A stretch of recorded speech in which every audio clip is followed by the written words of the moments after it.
karamihan ng mga tao ngayon parang hindi alam kung ano ang baybayin. Gusto kong maisabuhay at mabuhay pa rin ang ating sinaunang kultura dahil kung hindi natin ito pinapahalagahan, hindi natin ito binibigyan ng buhay, ito ay makakalimutan at mawawala.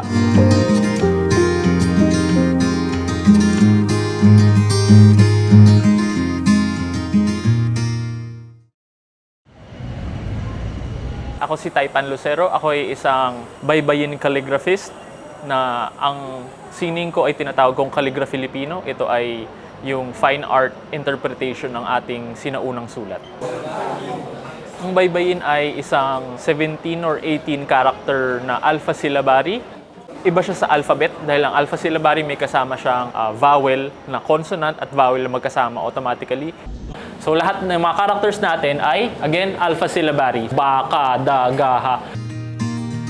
Ito ay ating sinaunang sulat. Bago dumating ang Mabanyaga, meron tayong ginagamit sa ating pag-communicate.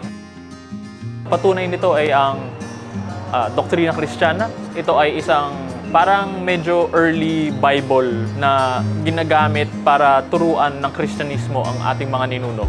Pinapatunayan nito na ang ating mga ninuno ay civilized. Dahil parang nung nag-aaral ako, ang medyo tinuturo sa amin ay hindi sila civilized, na dumating lang ang mga banyaga para i-civilize tayo, which is not true and it's a lie.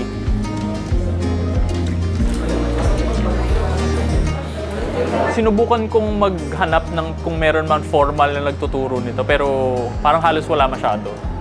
So, yun. Pero thankfully, madami naman nga online na kasi madali lang din siya matutunan. So parang within 1 hour, alam mo na kung ano gagawin. Meron siyang consonant and vowel. So katinig-patinig. Ang default, meron kang A na kasama. Napunta ako sa pagtuturo dahil gusto kong maisabuhay at mabuhay pa rin ang ating sinaunang kultura. Hopefully, then, siguro mas may interest sila.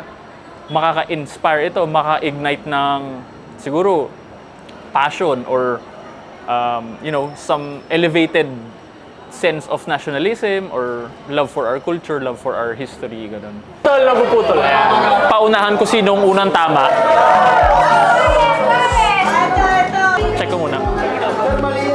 Nakakapagpabagabag. Tama. Tama. Meron po kaming subject ng senior high school, Baybal. Pero saglit lang po yun sa libro na to. So, dito po sa workshop na to, mas napalalim yung understanding ko sa bawat Baybal.